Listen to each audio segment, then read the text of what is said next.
Story time!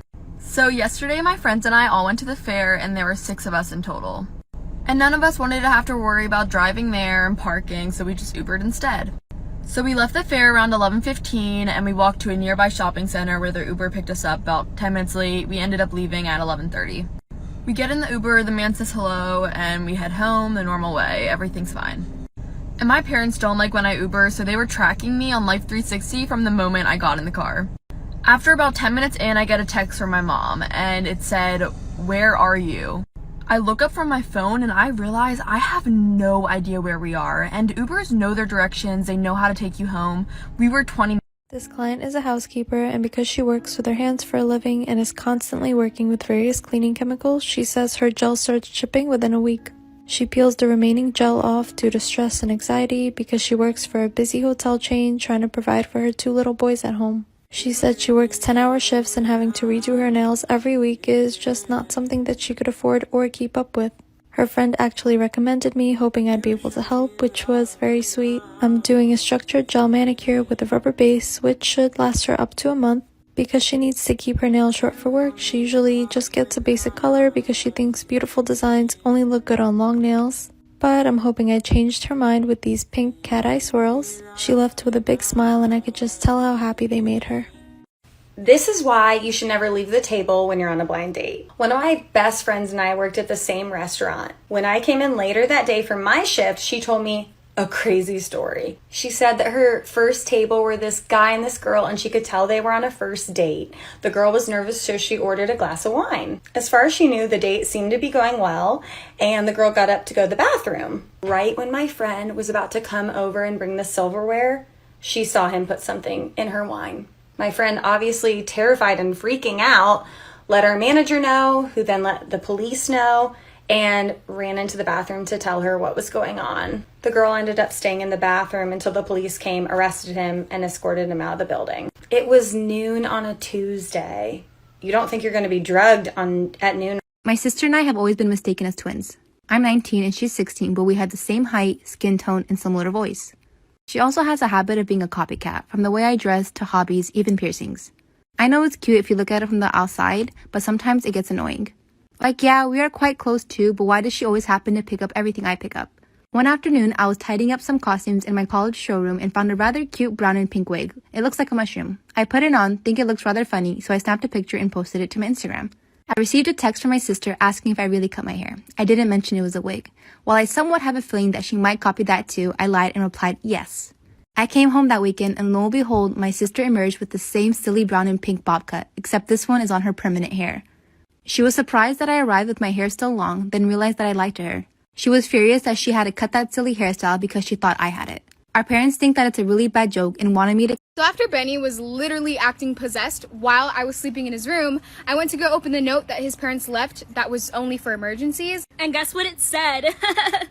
The note literally said, "Sorry for not telling you, run him a cold bath, and call 911 if anything happens." I didn't know what to do, so I just went to go wake up Benny. So when I woke Benny up, he was really mad, and he kept trying to put his hands in front of my eyes and was telling me, "Please be nice to them, open up."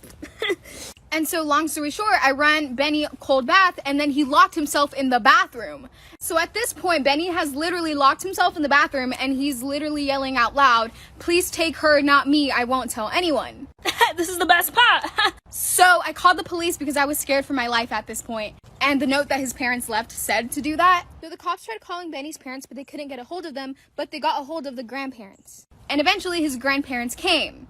So his grandparents come and they're like, "We're going to take him to a priest." And if you're ever driving late at night, don't do what they did. One night, a boy and his friend were on their way to a school dance when they saw a girl on the side of the road looking lost. They stopped the car and asked if she needed a ride, and she asked them to take her home. They said that they were going to a school dance and asked if she wanted to come too. She agreed. But these boys wouldn't know yet that this girl was not an average hitchhiker. So they all got in the car and the girl sat in the back seat. After a while, the girl would constantly say that she was cold, so one of the boys gave her his jacket. They got to the dance and things were pretty normal. But what happened after would make the boys question reality. When When the night was almost over, it was finally time to take the girl home. When they almost arrived, the girl told them where she lived but told them to drop her off close by so she can walk the rest of the way. So that's what they did. But after the girl walked away, the boy who let her borrow his jacket realized that he never asked for his jacket back. His friend said that they could just come back tomorrow for it. The next morning, they came back expecting to get the jacket and leave, but things were not so simple. They came up to the girl's house and knocked on the door, but they were shocked at what they discovered as soon as the door opened.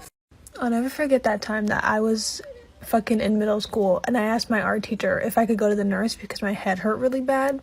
And he was like, no, you need to clean up because class is almost over. So I was like, okay. So I started cleaning, but like I started feeling like really bad. So I went up to him again and I was like, can I please like go to the nurse? Like I don't feel good. And he was like, it's almost lunchtime. You can wait. And I was like, okay. So I went back to my desk and all of a sudden I got dizzy as shit. The room started spinning.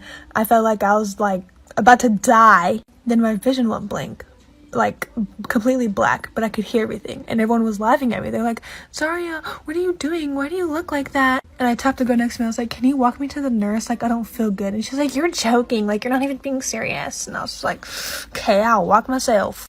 So I started walking and I ran into a glass door and I fell backwards, hit my head, and then I went to the hospital. Part 2 on how my boyfriend became my stepdad. So continuing on with the story, I told him that he was disgusting and then I just ended our relationship. And like at first he wouldn't let me break up with him. But then finally we were just both like, okay, this is not gonna work out. So about 2 days later, I come home and I see him at my house. And I'm like, dude, we're not getting back together, so don't try. Like, you're weird.